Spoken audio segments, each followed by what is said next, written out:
तब अकबर ने निश्चय किया कि मैं भी श्री अग्रदेवाचार्य जी का दर्शन करने जाऊंगा। पहले तो मान सिंह से कहा कि उनको यहाँ बुलाओ। बोले वो कहीं आने जाने वाले नहीं हैं, उनको तो हमको देख के भीतर चले गए, वो तो किसी राजा महाराजा से उनको क्या लेना देना। इसलिए आपकी विशेष भावना है तो आप स्वयं जाकर बिना लाव लश्कर के एक सामान्य व्यक्ति की तरह वहां दर्शन करने जाएं, बाकी तो वो आ नहीं सकते यहाँ। तो अकबर दर्शन करने आया। आज हम उनकी गोभक्ति सुना रहे हैं, इतने बड़े रसिक आचार्य, उनकी गो उपासना कैसी थी ये बता रहे हैं। तो भोर में ही अकबर वहां पहुंचा और अपने रथ को दूर खड़ा करके वहां तक आया। तो वहां देखा कि श्री अग्रदेवाचार्य जी महाराज दातुन कर रहे थे, प्रभाती कर रहे थे। उसे विश्वास नहीं हुआ कि आमेर नरेश महाराज मान सिंह के गुरु इस तरह से खाली एक लंगोटी लगाए और एक सामान्य व्यक्ति की तरह बैठे होंगे, उसको अनुमान नहीं था। तो उसने कहा कि मैं श्री अग्रदेवाचार्य का दर्शन करना चाहता हूँ और मैं बादशाह अकबर हूँ, मान सिंह से प्रेरित होकर के मैं यहाँ आया हूँ। तो आपने हंसकर कहा कि मुझे ही लोग कहते हैं, जो नाम तुम पूछ रहे हो मैं वही हूँ। उसको बड़ा आश्चर्य हुआ, मन में सोचने लगा कि मान सिंह जी ने कहा था कि बड़ी रिद्धि सिद्धि उनके पास है, बड़े चमत्कारी महापुरुष हैं, इनमें क्या चमत्कार होगा, साधारण से साधु दिखते, इनमें क्या होगा। तो अपने साथ एक फकीर को लेके आया था। वो फकीर बड़ा करामाती था। उस फकीर को इशारा किया अकबर ने, और उसने जो कूप आचार्य चरण ने प्रकट किया था उसी कुएं के ऊपर अपना चादर बिछाया और चार कोने पर चार सुपारी रख दी और निराधार उसी चादर पर खड़े होकर नमाज अदा करने लग गया। वो चमत्कार दिखाना था कि इतने गहरे कुआं में हम बिना आधार के खड़े रह सकते हैं। नमाज हो गई, उन्हें कोई आश्चर्य नहीं हुआ, अग्रदेवाचार्य जी को आश्चर्य नहीं हुआ। तो अकबर ने घूरते हुए कहा कि ऐसे ऐसे करामाती मेरे पास भी हैं। तब उनकी समझ में आ गया कि एक बहुत ज़्यादा कोई भावना नहीं है, केवल करामात देखने आया है, करामात देख के चला जाएगा। तब आप आनंद पूर्वक बैठ गए और आपने अपने कमंडल को आज्ञा दी कि बच्चा अब प्रभाती हो गई, मुझे स्नान कराओ। तो कमंडल अपने आप कुआं में उतर करके जल भर भर के कमंडल स्नान कराने लग गया। फिर आपने अपने अचला लंगोटी को आज्ञा दी कि वस्त्र परिवर्तन करेंगे। तो अचला लंगोटी जहाँ पेड़ की डाली पे सूख रहे थे वो अपने आप चल के आया, अपने अपने कमर में लपेटा। फिर आपने अपने भजन की आसन का स्मरण किया तो आपका मृगचर्म आ गया, आपने ऊपर आकाश में उछाल दिया, उस पर आप विराज गए। वहीं तिलक स्वरूप किया, भजन ध्यान किया, वहीं हवन किया, अग्नि को प्रकट करके वहीं हवन किया। चमत्कार दिखाना था अकबर को। इसके बाद हंस करके कहा कि अब तुम्हारे फकीर में सामर्थ्य हो तो हमारे निकट तक पहुंच के दिखावे। वो बेचारा कहाँ कर सकता था कुछ। अकबर नतमस्तक हो गया, आप नीचे आ गए। बोले महाराज मुझे कोई सेवा बताओ। तो बोले सबसे बड़ी सेवा ये होगी कि जीवन में द्वारा हमारे पास मत आना और ना हमको कभी याद करना, ना हमें बुलाना, ना हमारे पास आना, यही बड़ी सेवा होगी। तुम यहाँ से जाओ। आप रुष्ट हैं? बोले नहीं, हम रुष्ट बिल्कुल नहीं हैं। तो बादशाह बोला महाराज मैं चला तो जाऊंगा लेकिन मेरा मान घटता है, मेरा मान घटता है कि बादशाह अकबर आया और बिना कुछ भेंट दिए चला गया, हमारी बेइज्जती होगी। मैं बिना कुछ सेवा किए यहाँ से जाऊंगा नहीं, मेरी ये प्रतिज्ञा है। तब आपके मन में आया कि ठाकुर जी की 100-200 गैया है और संत हैं, ये जगह तो पता नहीं किस किस की होगी, गाय चरेंगी तो गायों के लिए कुछ न कुछ प्रश्न उठेगा। तो आप सेवा बताकर बादशाह को भेजना चाहते थे, इसलिए आपने कहा कि ठाकुर जी की गैया सुखपूर्वक चर सकें, ये व्यवस्था तुमसे बन सकती हो तो करो, गायों की सेवा करो भाई, यही हमारी सेवा है। गो सेवा को ही अपनी व्यक्तिगत सेवा अग्रदेवाचार्य जी ने बताया, ये उनकी गो भक्ति है। और अकबर बादशाह ने 16,000 बीघा जमीन गायों के सुखपूर्वक चरने के लिए प्रदान की। महाराज जी, उसका ताम्रपत्र अरबी भाषा में लिखा हुआ आज भी सुरक्षित है, जिसमें अकबर ने 16,000 बीघा जमीन प्रदान की। वर्तमान समय में तो उतनी जमीन नहीं है, क्योंकि 2-3 गांव बस गए उस जमीन में। और लेकिन कुछ गोचर अभी भी जो है, जहां क्षेत्र की गैया चरती हैं, उसको गोरियां कहते हैं। तो अकबर के द्वारा दिया हुआ गोचर था। ठाकुर जी की गैया, लगभग 1000 गैया अभी भी वहां है। वो ठाकुर जी की गाय उस गोचर में अभी भी चरती है।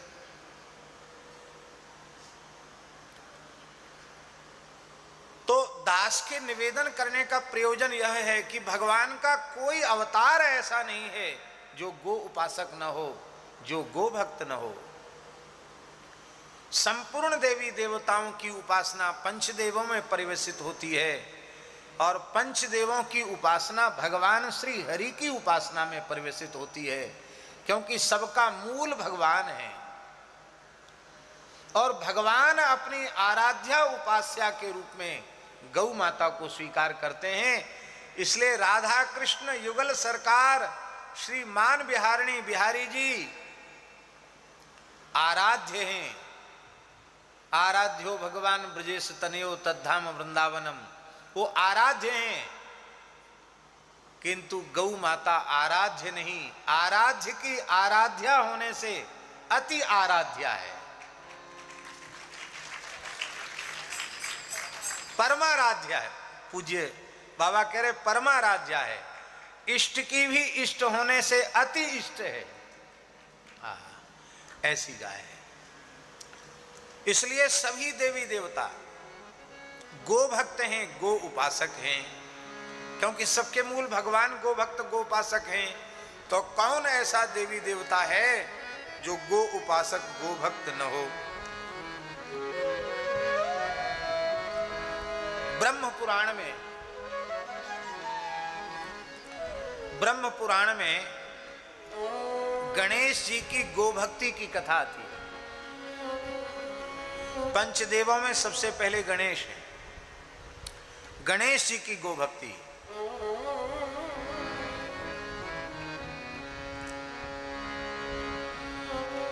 कल्प भेद हरि चरित सुहाए, नाना भांति मुनीसन गाए। ब्रह्म पुराण की ये बड़ी विलक्षण कथा है, जिसमें गणेश जी की गोभक्ति उजागर होती है। स्वर दो भाई। सप्तद्वीप पृथ्वी समान, गो की परिक्रमा कई। सप्तद्वीप पृथ्वी समान, गो की परिक्रमा कई। विश्वरूप गो श्री गणेश परिक्रमा कीनी।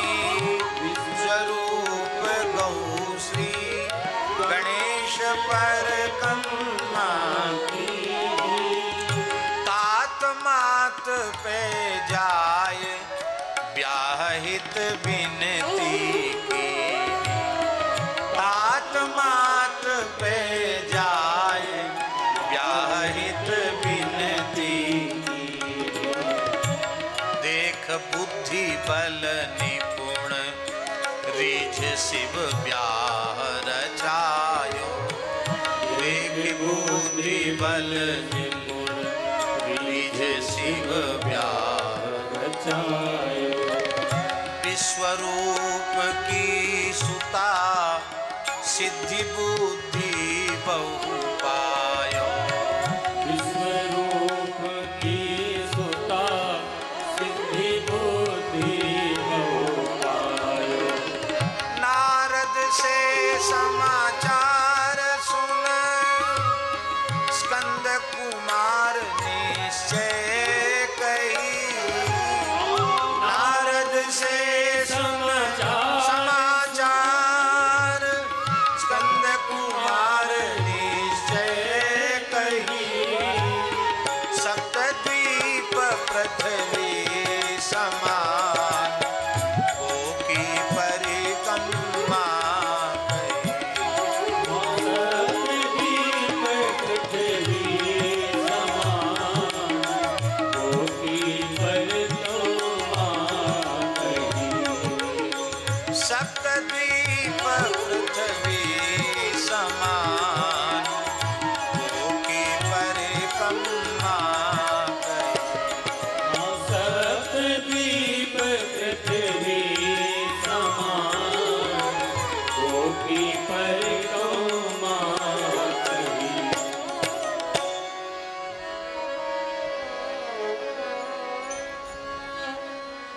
कल्प भेद से अनेक प्रकार की पुराणों में कथाएं हैं।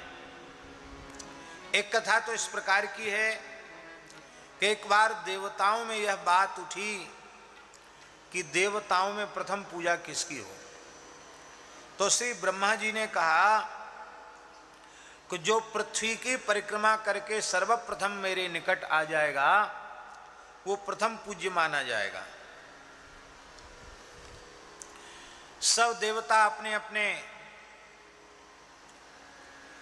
वाहन में बैठ करके परिक्रमा करने चल पड़े। पर श्री गणेश जी ने विचार किया कि एक तो मैं स्थूल काय हूं, खर्व तनु हूं, लंबोदर हूं और मेरा वाहन भी मूषक है, मैं सफल नहीं हो पाऊंगा। तब क्या करूं? तब उन्होंने श्री गुरुदेव का चिंतन किया, गुरु तत्व का चिंतन किया, क्योंकि मार्गदर्शन करना गुरु तत्व का ही कार्य है। और ये गुरु तत्व देवर्षि नारद जी है। गुरु नारद सो मिले अकिंचन पर उपकारी, भगवत ऋषिक जी महाराज ने कहा। गुरु मिले तो नारद जी के जैसा मिले, अकिंचन। 10-5 साल कोई कहीं रहता है तो कुछ न कुछ बना लेता है, और नारद जी कब से हैं? कुछ नहीं बनाया नारद जी ने अपने लिए, ऐसे विचरते हैं।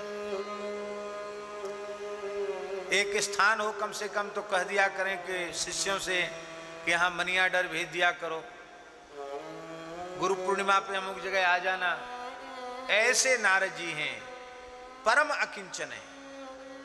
नारद जी के 3 शिष्य तो महाराज जी बालक हैं। एक प्रहलाद ध्रुव जी महाराज, जिनको 5 वर्ष की आयु में ही उन्होंने कृपा कर दी। ध्रुव पदमप यातो यत कृपा तो ध्रुवोयम, 5 वर्ष के अल्पायु में 6 महीने की अल्प अवधि में भगवत साक्षात्कार हो गया। और ये सतयुग के भक्त हैं और त्रेता के शिष्य हैं नारद जी के श्री प्रहलाद जी महाराज।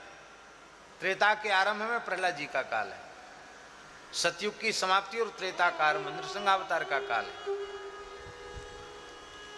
प्रहलाद जी को तो गर्भ में ही उपदेश कर दिया नारद जी ने। और एक शिष्य देवर्षि नारद जी के द्वापर के हैं, वे हैं भक्तराज श्री चंद्रहास, जिनकी महाभारत में बड़ी विलक्षण कथा है। नारद जी ने उन्हें गोपाल मंत्र का उपदेश किया महाराज जी, और शालिग्राम जी दिए, बोले हम कहाँ रखेंगे? बोले सेवा पूजा करके गाल में रख लिया करो। इससे आप लोग प्रेरणा मत लेना गाल में ठाकुर जी को रखने की। पर नारद जी ने कहा बालक है, बोले मुख में शालिग्राम जी रख लो। और चंद्रहास जी का चरित्र भी बड़ा अद्भुत है। ये 3 बालक शिष्य हैं और महाराज जी 2 वृद्ध शिष्य हैं नारद जी के। उन वृद्ध शिष्यों में प्रथम है आदि कवि महर्षि वाल्मीकि, वो नारद जी के ही शिष्य हैं। क्योंकि नारद जी ओम तपस्वाध्याय निरतम तपस्वी वाग्विदाम्बरम नारदम परिपप्रच्छ वाल्मीकिर्मुनिपुंगवम् कोन्वस्मिन् साम्प्रतं लोके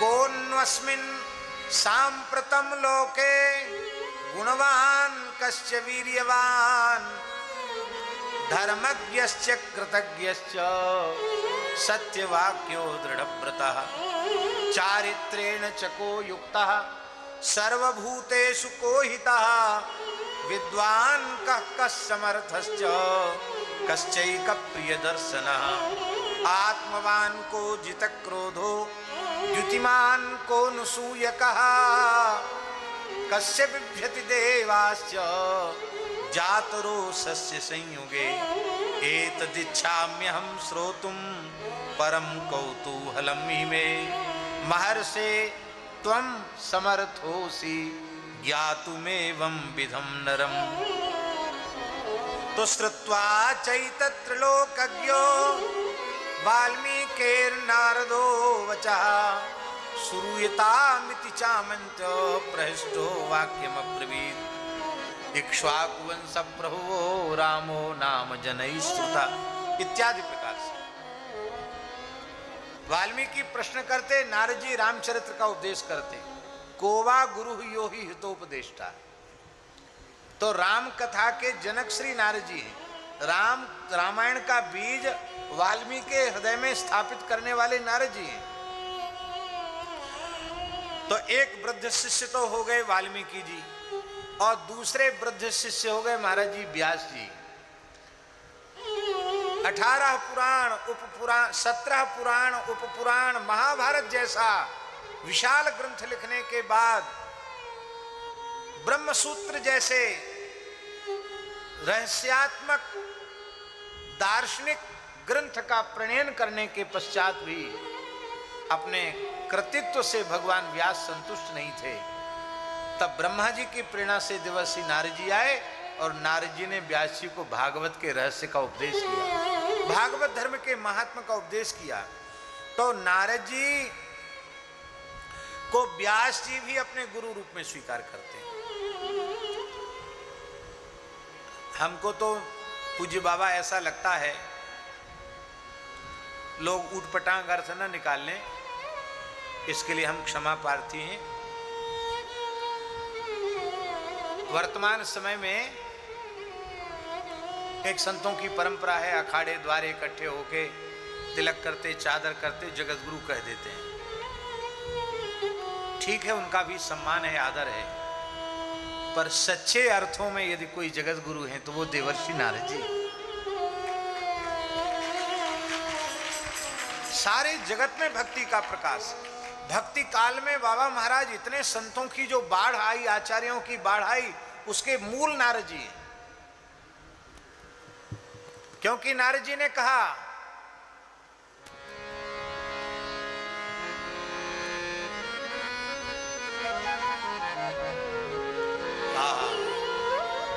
कलिना सदृश कोपि युगो नास्ति वरानने तस्मिस्त्वां स्थापयिष्यामि गेहे गेहे जने जने। भक्ति महारानी ने कहा कैसे करोगे इतना बड़ा काम? तो नारद जी उसका समाधान कर रहे हैं। अन्य धर्मास्तिरस्कृत्य पुरस्कृत्य महोत्सवान् तदा नाहं हरेर्दासो लोके त्वां न प्रवर्ते। यदि संसार में तुम्हारा प्रवर्तन प्रचार मैंने नहीं कर दिया तो मैं भगवान श्री हरि का सच्चा दास नहीं। भक्ति महारानी बोली आप सबके हृदय में मेरी प्रतिष्ठा करेंगे, आपने प्रतिज्ञा की है तो मैं भी प्रतिज्ञा करती हूं। न कदाचित विमुंचामि चित्ते स्थास्यामि सर्वदा। मैं तुम्हारा त्याग कभी नहीं करूंगी, तुम्हारे चित्त में निरंतर विराजमान रहूंगी। हमको तो बाबा महाराज ऐसा लगता है कि श्री शंकर जी को शंकराचार्य के रूप में भी नारद जी ही लेके आए, श्री निम्बार्क भगवान को, सुदर्शन चक्र को, श्री रंग देवी जी को निम्बार्क भगवान के रूप में भी नारद जी ही प्रार्थना करके लाए होंगे, श्री रामानुजाचार्य जी को, श्री रामानंदाचार्य जी को, श्री मध्वाचार्य जी को, श्री विष्णु स्वामी आचार्य जी को, श्री चैतन्य महाप्रभु जी को, और भक्ति काल के जितने संत भक्त रसिक आचार्य हैं, हमको लगता सबको नारद जी ही ले लेके आए होंगे। भाई हमने प्रतिज्ञा की है, अब सब जगह प्रचार करो। और हमारा अपना ऐसा सरल विश्वास है हृदय का कि वर्तमान युग में हम सबके मध्य विराजमान परम पूज्य श्री बाबा महाराज, इनको भी नारद जी ही श्री जी के निकुंज से लेके आए होंगे। यह हम लोगों का परम सौभाग्य है, हम सामान्य भाग्यशाली नहीं हैं। हमको कहने में थोड़ा संकोच है, लेकिन किसी को लाभ मिल जाए इस दृष्टि से हम कह रहे हैं कि जैसे आज हम लोग मन में विचार करते हैं कि जिन लोगों ने श्री तुलसीदास जी, सूरदास जी, मीराबाई, नरसिंह मेहता, कबीरदास जी आदि आदि संतों का दर्शन किया होगा, वे कितने भाग्यशाली होंगे। कोई समय आने पर लोग यह भी कहेंगे कि वह कितने भाग्यशाली होंगे जिन्होंने परम पूज्य श्री मान मंदिर वाले महाराज जी का, बाबा महाराज का दर्शन किया होगा, उनका संग किया होगा, उनकी वाणी सुनी होगी। अभी कोई नए नाभाजी प्रकट होंगे कभी किसी काल में, तो वो लिखेंगे जरूर बाबा के बारे में। जय जय श्री राधे। तो नारद जी गुरु हैं, गुरु नारद सो मिले अकिंचन परोपकारी, गुरु नारद जी हैं।